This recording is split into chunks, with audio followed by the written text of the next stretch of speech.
This hearing was about Senator Patty Murray pressing FBI Director Patel on whether the Bureau is being politicized and whether it can actually carry out its mission with shrinking resources and no clear budget request.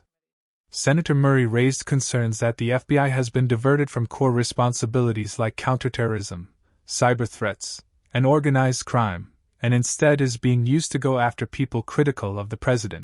The FBI does really crucial work to keep our nation safe, whether it's stopping criminal organizations or domestic terrorists, protects our nation's secrets, it prevents cyber attacks, keeps our children safe from harm, and a lot more. So this is really sober work with extremely high stakes.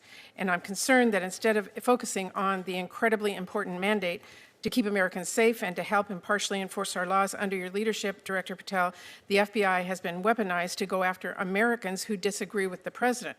FBI resources have been diverted away from combating terrorism to focusing on immigration requests. And all of this, the diverted missions, the fewer resources, fewer agents, heightened politicization, is happening now under your watch, and it is, I believe, making Americans less safe. Now, let me just start with the budget. As Ranking Member Van Hollen noted earlier, this hearing is being held without the FBI's fiscal year 2025 spend plan and a full budget request for fiscal year 2026. The spend plan is required by law. It was due to Congress over a week ago. We have not yet seen it. That is really absurd. The FBI is our nation's leading law enforcement agency, a budget of $10.7 billion. It is critical that we understand how you are spending taxpayer dollars. So, Director Patel, when should we expect this FY25 spend plan for the FBI? Have you seen it? Have you reviewed it? When will we get it? I'll get you an answer, ma'am. I don't have a timeline on that. It was due last week by law. I understand. And your answer is you just understand. You're not going to follow the law? My answer is that I am following the law, and I'm working with my interagency partners to do this and get you the budget that you are required to have. And you have no timeline? No. Well, we also need a full budget request, not a single paragraph full of wild talking points that we saw with the skinny budget proposal. We're now having a budget hearing without a budget request. So, Director Patel, where is the FY 2026 budget request for the FBI? It's being worked on, ma'am. Have you reviewed it? Have you approved it? Not yet. When will we get it? As soon as I can get it from my interagency partners and get it approved. 6 months from now? I don't know, ma'am. I'm not Well, going to how make up do a timeline. we as Congress do our budget and our work without that request and without the spend plan? Well, ma'am, I'm here. I'm don't doing the care. best I can. I can't make up answers. I'm going to commit to you to work on getting you the information you need. That is insufficient and deeply disturbing. No response? I've given my response. Well, the FBI is already down 1,900 employees since 2023 as a direct result of the Fiscal Responsibility Act. And under the Trump administration, FBI agents, analysts, linguists, cyber experts, and scientists are being asked to do a lot more in order to keep us safe. Director Patel, we all know that budget cuts will reduce the FBI's ability to counter threats of terrorism, and it will hinder its ability to keep pace with firearm background checks and shutter operations that combat violent crime, drugs, gangs, and transnational organized crime. Now, I understand that you told our House colleagues yesterday that you don't want to reduce the FBI workforce, meaning that you disagree with what President Trump is proposing? No, I agree that we can sustain the mission with the proposed budget, and I agree with the budget. And as I said yesterday, I believe that what I said was I can do more with more. And I gave examples of what more we could do if we were given more. Well, it's different than what you told the House yesterday. So what are you communicating to the President and the White House about what you need? And again, we don't have a budget request from you, so I'm not sure what you're asking us for. I'm not asking you for anything at this time. You can operate without a budget? I never said that. Well, this is unprecedented. Okay, well, let me just go to another topic since you're not going to answer that. The FBI partners with state, local, and tribal law enforcement organizations.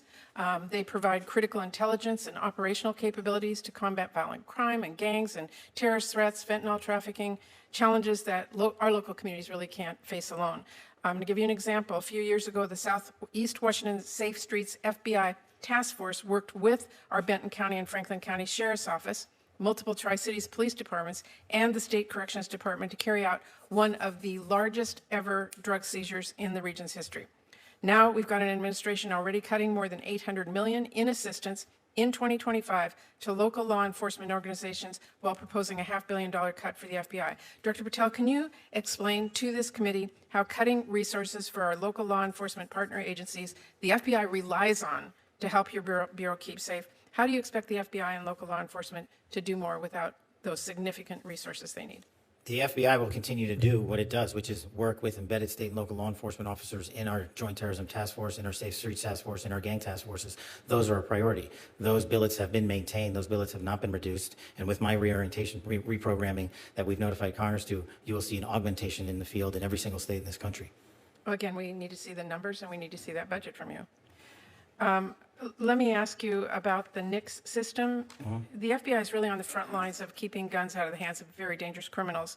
The NICS serves a really critical role in enhancing national security and public safety by conducting background checks. You know this.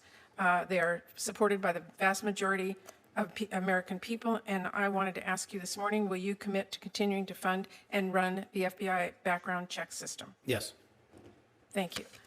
I want to ask one final question here, Mr. Chairman. I want to talk again about how the FBI is focusing its resources. President Trump has turned the Department of Justice into a tool to go after his perceived enemies, and many of the actions we have now seen at the FBI are alarming. The FBI has reassigned and pushed out career FBI agents for political reasons. We have seen fear and intimidation promoted throughout the Bureau, including by polygraphing your own staff. We've seen the arrest of a sitting judge in Wisconsin, and during your confirmation hearing, you committed that there would be no politicization, no retribution at the FBI under your leadership. You've reportedly placed FBI employees responsible for investigation January 6 cases on leave. Is that keeping up your promise of no politicization, no retribution? It is, because that's wildly inaccurate. Let me tell you what the FBI has done since I got there. 8,276 federal arrests, to 820 kilograms seized of fentanyl. That's enough to kill 250,000 people. Over 3,000 firearms seized, 350 gang cases, 3,000 cases against violent well, that's not my question. We know that you... Well, you asked if I was weaponizing the FBI, and I am not. I'm giving you the hard, concrete examples of the men and women putting handcuffs on bad people, doing harm to our children and innocent Americans. I do not see weaponization. But you have placed on leave FBI employees responsible for the investigation of January 6th. That sounds political to me. I have not placed anyone on leave who has not violated their ethical obligation or their oath to the Constitution. So if they were investigating January 6th, you believe they were violating an ethical obligation? Nope. I think the common theme here is you putting words in my mouth, and I'm not going to tolerate it, nor will the men and women of the FBI. Well, you did place on leave an analyst responsible for investigating Russia's meddling in the 2016 election. Is that politicization? Is that retribution? No, not if she broke the law or the ethical guidelines. I don't know which case you're talking about, but that's the standard. And we will hold ourselves inwardly accountable, and we will not be strayed from our mission because people think we are politicizing the Bureau. If you want to talk about someone who was attacked by a weaponized Bureau, you're looking at him. And now he's the director of the FBI, and he's cleaning it up. Well, I would just say to everyone who's listening that the FBI needs to be focused on its mission to keep the entire country safe. It should not be weaponized for partisan political gain. Thank you, Mr. Chairman. She also highlighted that Congress still has not received the FBI's fiscal year 2025 spending plan, which is required by law, and no full budget request for fiscal year 2026. Director Patel acknowledged the delays but argued he was working with interagency partners to finalize the numbers. He also defended his leadership, saying that the FBI is still seizing fentanyl, arresting gang members, and taking firearms off the streets. But when pressed about reassignments of FBI agents involved in January 6 investigations or Russia election interference, Patel insisted those moves were based on ethics and accountability, not politics. Murray pushed back, saying it looked like retribution and warning against the FBI being weaponized for partisan purposes. The bigger issue here is not just the politics. If the FBI's workforce is shrinking by nearly 2,000 people while resources for local law enforcement are also being cut, then critical programs to fight violent crime, drugs, terrorism, and cyber attacks could be weakened. Without a clear budget plan, it is hard for Congress to know whether the FBI can sustain its mission or if key public safety tasks are at risk. This raises real concerns for Americans who depend on the FBI to keep communities safe and to stay focused on national security threats instead of political battles. If you value breakdowns like this that cut through the noise and explain what's really at stake, make sure to subscribe to the channel so you never miss an update.